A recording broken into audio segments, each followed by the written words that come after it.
નમસ્કાર, હું છું અતુલ મહેતા. તમે જોઈ રહ્યા છો સિટી કવરેજ ન્યૂઝ. જોઈએ આજના મુખ્ય સમાચાર. જૂનાગઢના ઝાંઝરડા ચોકડી ખાતે ગેસ લીકેજ અગ્નિકાંડમાં 3ના મૃત્યુ થયા હતા અને 3 ઘાયલ થયા હતા. ત્યારે જો જેસીબીમાં જીપીએસ લગાવ્યું હોત તો અગ્નિકાંડ સર્જાયો ન હોત. કારણ કે વાહનમાં જીપીએસ સિસ્ટમ લગાડે તો તેનું કાયમી અને સતત મોનિટરિંગ થતું હોય છે, જેથી વાહન મંજૂરી વગર ક્યાંય જઈ ન શકે.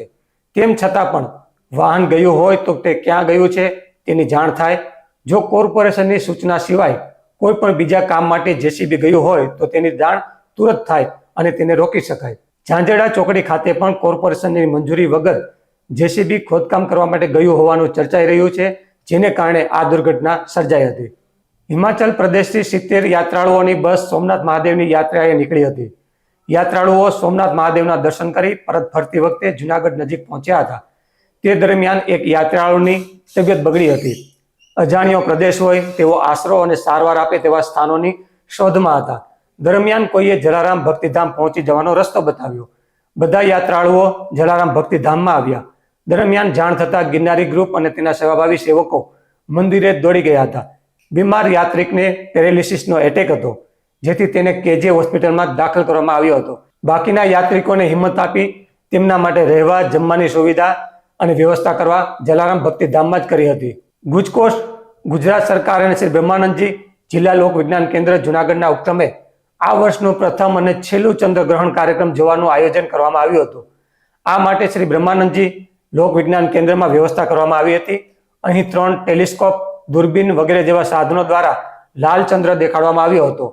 150થી વધુ વિદ્યાર્થીઓએ ચંદ્રગ્રહણ નિહાળ્યું હતું. સાથે ગ્રહણ કઈ રીતે થાય છે તે અંગે ઈસરોના વૈજ્ઞાનિક દ્વારા જાણકારી મેળવી હતી, તેમ પ્રતાપસિંહ વોરાએ જણાવ્યું હતું. જૂનાગઢના ભૂતનાથ મહાદેવ મંદિર ખાતે રવિવારની સાંજે શાસ્ત્રીય સંગીત સભા યોજાઈ હતી. ગુજરાત રાજ્ય સંગીત નાટ્ય અકાદમી ગાંધીનગરના આર્થિક સહયોગથી સપ્તક સંગીત વિદ્યાલય જૂનાગઢ દ્વારા આયોજિત આ કાર્યક્રમમાં શાસ્ત્રીય સંગીતની ગાયક કલાકારો અને સંગીતકારોએ પોતપોતાની કલા રજૂ કરી હતી. ત્યારે જાણે ભૂતનાથ મહાદેવના પટાંગણમાં શાસ્ત્રીય ગાયનની અને સુરોની સરિતા વહી હતી, જેથી ઉપસ્થિત કલા રસિક જનતાએ મન ભરીને કાર્યક્રમને માણ્યો હતો અને શ્રોતાઓ મંત્રમુગ્ધ બન્યા હતા. શ્રોતાઓએ કરતલ ધ્વનિથી કલાકારોને પ્રોત્સાહિત કર્યા હતા. આ કાર્યક્રમમાં શ્યામલ પડિયાએ શાસ્ત્રીય ગાયન રજૂ કર્યું હતું. રુદ્ર ત્રિવેદીએ બાંસુરી વાદન, પરાગ જોશીએ એકલ તબલા વાદન, વિશાલ વાઘેલાએ ગાયન, ચિંતન લાઠીગરાએ પખવાજ, અર્પિત દવે અને નિષ્ઠા નરસાએ તાનપુરા દ્વારા પોતાની કલા રજૂ કરી હતી. આ કાર્યક્રમનું સંચાલન જાણીતા લોકગાયક રાજુભાઈ ભટ્ટે કર્યું હતું, એમ સપ્તક સંગીત વિદ્યાલયના વિપુલભાઈ ત્રિવેદીએ જણાવ્યું હતું. જૂનાગઢની હોસ્ટેલમાં વિદ્યાર્થીને માર મારવાના મુદ્દે જૂનાગઢ સમસ્ત આહિર સમાજે મુખ્યમંત્રી ભૂપેન્દ્રભાઈ પટેલને સંબોધીને એક આવેદન જૂનાગઢ જિલ્લા કલેક્ટરને આપ્યું છે. કલેક્ટર કચેરી ખાતે મોટી સંખ્યામાં ઉપસ્થિત થયેલા આહિર સમાજના લોકોએ આવેદનમાં જણાવ્યું છે કે ઉપલેટા આહિર સમાજના ગરીબ ખેડૂત વિમલભાઈ પીઠાભાઈ ચોચાના 16 વર્ષીય પુત્રને હોસ્ટેલમાં અભ્યાસ માટે મૂક્યો હતો. ત્યાં હોસ્ટેલમાં અભ્યાસ કરતા અન્ય 5 બાળકોએ બેફામ માર માર્યો હતો. એટલું જ નહીં, જાનથી મારી નાખવાની કોશિશ કરી હતી. ઉપરાંત વિડીયો પણ ઉતારેલો હતો. આ હોસ્ટેલમાં અગાઉ પણ આવા બનાવો બનેલા છે. ત્યારે આ માટે જવાબદાર વિદ્યાર્થીઓ સામે તેમજ હોસ્ટેલના સંચાલકો અને સ્કૂલ સામે યોગ્ય કાર્યવાહી કરવાની માગણી કરી હતી. ₹50 લાખથી વધુની છેતરપિંડી કરનાર પતિ પત્નીને જૂનાગઢ બી ડિવિઝન પોલીસે ઝડપી લીધા છે. ઝડપાયેલા આરોપીઓએ પોતે ધારાસભ્યના પીએ હોવાનું તેમજ ગાંધીનગર સચિવાલયમાં મોટી ઓળખાણ હોવાનું કહી ગાંધીનગર સચિવાલયમાં ક્લાર્ક તરીકે નોકરી આપવાનું તેમજ સરકારી કોન્ટ્રાક્ટ આપવાનું, સરકારી લોન પાસ કરાવી દેવાનું બહાનું બતાવી છેતરપિંડી કરી હતી. દરમિયાન ઝડપાયેલ દંપતીએ અત્યાર સુધીમાં 1.18 કરોડથી વધુની રકમની છેતરપિંડી કરી હોવાનું પણ તપાસને અંતે ખુલ્યું છે. જૂનાગઢ જિલ્લા પોલીસ અધિક્ષક શ્રી દ્વારા જિલ્લામાં પેન્ડિંગ અરજીઓ બાબતે થાણા અધિકારીઓને બોલાવી ચકાસતા એમાં ચીટિંગની એટલે કે વ્હાઇટ કોલર ક્રિમિનલ જે એમો ધરાવતા હોય તેમાં આરોપીઓની અરજી ચકાસવામાં આવેલી. થાણાધિકારી સાથે રૂબરૂ ચર્ચાઓ કરી અગાઉ સી ડિવિઝન પોલીસ સ્ટેશનમાં મુન્ના મીર વિરુદ્ધ પણ આ રીતે વાહન વેચવાનો જે ગુનો છે તે દાખલ કરવામાં આવેલો. ત્યારબાદ તેમાં પણ ઘણા ભોગ બનનાર સામે આવેલા.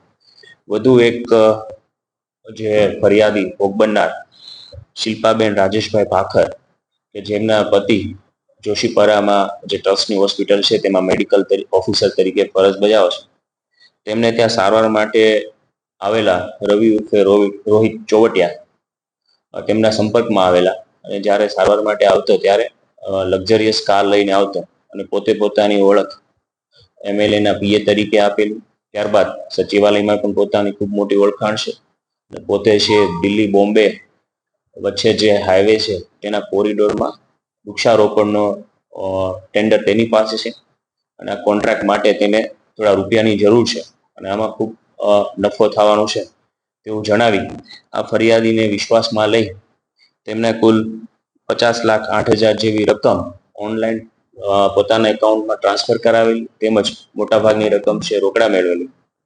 સાથે સાથે આ આરોપી છે એ ધારાસભ્યના પીએ તરીકેની ઓળખ, સચિવાલયમાં પોતાની ઓળખાણ, સરકારમાંથી લોન મંજૂર કરાવવાનું આવા એમો ધરાવતો હોય તેને બી ડિવિઝન પોલીસ સ્ટેશનમાં 406, 420, 419 મુજબ ગુનો દાખલ કરી હાલ આ ગુનાની તપાસ બી ડિવિઝન પીઆઈ ગોયલ સાહેબ કરી રહેલા છે.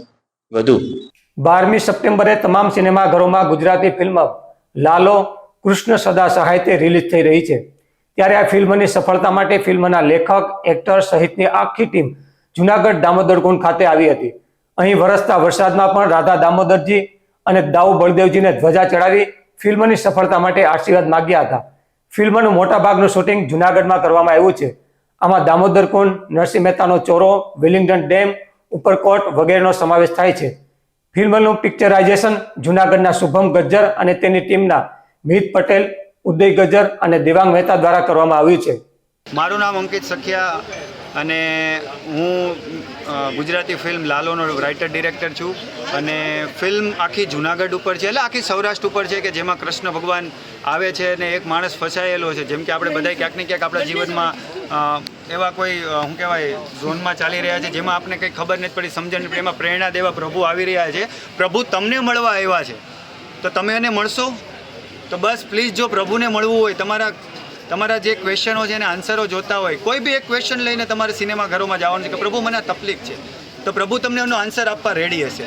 તો 12 સપ્ટેમ્બરે તમારા નજીકના સિનેમાઘરોમાં લાલો આવી રહ્યો છે. જય દ્વારકાધીશ. જય દ્વારકા. ઓકે.